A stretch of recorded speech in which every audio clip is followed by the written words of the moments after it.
মিথিলা এবং তার জামাই আমাকে কয়েকদিন আগে মনে করেন বলেছিল তারা আমাকে পুত্র মতো মনে করেন এবং মুরগির ছিলিয়ে মারবি। ম্যাক ছবি দেখতেছে আলম বাঁচে থাকলে তো আমরা রিয়ামিনুক পাইতেছি না। মিথিলা দেখতেছে যে আলম দুল মনে করেন হলে যে রিয়া মুনিদুল মনে করেন থাকে তাহলে তো আলমক পাইতেছি না। তাকে মিলে বলে কি সবাই ষড়যন্ত্র করে এখান থেকে একটা প্ল্যান করে একটা মনে করে রাজনীতির লোক এবং তারা যোগ করে আমাকে আপনি মারার একটা পরিকল্পনা করা হয়েছে। আপনারা সবাই জানেন যে 29 তারিখে আফতাবনগর আমার উপর একটা হামলা হয়। সেই হামলার 4 নম্বর আসামি গতকাল রাত্রে আপনার 320 তার বাসা থেকে আমাদের বাড্ডা থানার এসআই কিবরিয়া ভাই তদন্ত অফিসার তিনি তাকে গ্রেপ্তার করেছেন এবং গ্রেপ্তার করার পরে কালকে তাকে কোর্টে চালান করে দেওয়া হয়েছে। তারপর সেখান থেকে তাকে জামিনের জন্য আবেদন করে আমার অ্যাডভোকেট মোসাম্মদ শান্তা ইসলাম তিনি হলে যে জামিনের না মঞ্জুরের জন্য আবেদন করে পরে তাকে মনে করেন আদালত জামিন না মঞ্জুর করে কোর্টে পাঠানো হয়েছে। এবং এই বিষয়ে আপনারা অনেকেই কালকে বলেছেন ভাই আমরা অনেকে এই খবরটা জানি না, আপনারা অনেকে এই জন্য আমাকে ফোন করেছিলেন। তো বিষয়টা আপনারা এই মামলার বিষয়ে সবাই এই মামলার মোট আসামি হলো যে 10 জন। 4 জন হলো যে মনে করেন 1 নম্বর হলো মিথিলা, 2 নম্বর তার জামাই সমন, 3 নম্বর তার ভাই, 4 নম্বর ম্যাক্সিমাম এবং 6 জন মনে করেন অজ্ঞাতনামা দেওয়া হয়েছে। এই সবাইকে আপনারা সবাই জানেন। এখন মামলা বিষয়ে বর্তমানে আমরা এখন 1 নম্বরে আসামি মিথিলা তাকে আমরা এবং বাদ বাকি যে আসামিগুলো তাকে ধরার চেষ্টা করতেছি। কারণ এই মিথিলা এবং তার জামাই আমাকে কয়েকদিন আগে মনে করেন বলেছিল যে তারা আমাকে পুত্র মতো মনে করেন এবং মুরগির ছিলিয়ে মারবি। কেমন করে যে আমাকে কয়েকদিন আগে মনে করেন তার জামাই পুরাপুরি একটা গরম দেখাচ্ছিল, রাজনীতির একটা গরম দেখায়। তে রুহুল কবির এসপি স্যার নাকি তাদের আত্মীয় হয়, তাদের অনেক বারবার আমাকে মনে করেন তাই সেরা ওইটা নিয়ে মনে করেন টর্চারিং করতেছিল, ভয় দেখাইতেছিল, করতেছে। হিরলাম তো আগে থেকে ভয় পায় না। এখন রাজনীতি ইস্যু আপনার পারিবারিক ইস্যুটা কেমন করে আসলো আপনি এর আগেও বলতেছি, আজকে সংক্ষেপে বলতেছি। রাজনীতি ইস্যুটা তারা যখন তাদেরকে তারা রাজনীতি মনে করেন লোকের দলের নাম বলছে, নেতার নাম বলছে, তারা মনে করেন তাদের উপর আমরা ক্ষিপ্ত আছে।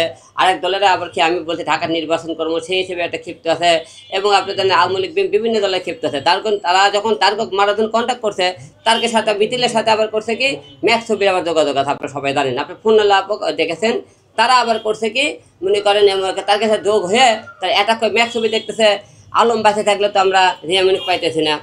আবার এই মিথিলে দেখতেছে যে আলম দুল মনে করেন হলে যে রিয়া মুনিদুল মনে করেন থাকে তাহলে তো আলমক পাইতেছি না। তাকে মিলে বলে কি সবাই ষড়যন্ত্র করে এখান থেকে একটা প্ল্যান করে একটা মনে করে রাজনীতির লোক এবং তারা যোগ করে আমাকে আপনি মারার একটা পরিকল্পনা করা হয়েছে। কারণ হিরো আলম পাশে থাকলে অনেক লোকের সমস্যা, হিরো আলম সত্যি কথা বলে রাজনীতি নেতাদের সমস্যা, ভোটের মাঠে সমস্যা, তারপরে মনে করেন এবং পারিবারিক যাদের প্রতিহিংসার শিকার আমার কারণে কারো অনেকের মনে করেন মনের আশা পূরণ হচ্ছে না, আমার জন্য তাদেরকে স্বপ্ন পূরণ হইতেছে না, এই কারণে মূলত মারার প্ল্যান করেছে আমাকে। তারা ইতিমধ্যে গ্রেপ্তার হয়েছে, যাদের নামে আপনি মামলা করেছেন তাদের মামলার পিছনে কি প্রমাণ দেখিয়েছেন যে তারাই আসলে দোষী, এরকম কোনো প্রমাণের মাধ্যমে কি তাকে অ্যারেস্ট করতে পেরেছিল? হ্যাঁ, সেদিন যখন মানে তারা আমরা হুমকে দেখি তার কণ্ঠ শুনেছি, আপনাকে বলেছিলাম আপনাকে যে এবং মিথিলা নামে যে মেয়েটা এবং তার জামাই তার কেউ কল রেকর্ড আছে আমার কাছে, তো মিথিলাতেই শেষ এবং মনে করি এটাকে আমাকে ঠেট দিতেছে, তার জামাই চমন আমাকে ঠেট দিতেছে। মিথিলা বলছে তুই আমার জন্য না হওয়ার জীবনে কারো হতে পারবি না। এবং রাজনীতির যে ব্যক্তিগুলো যারা আছে তারা বলছে আমাকে ডাইরেক্ট তুই নাকি সামনে নির্বাচন করবি ঢাকায় এবং আমাকে বলে তুই তো অনেক বড় বড় সত্যি বলে কথাবার্তা বলে তুই তুই আমার নেত্রীকে অনেক টাইমে তোরা হ্যারাস্ত করেছিস, এই যে কথাগুলো।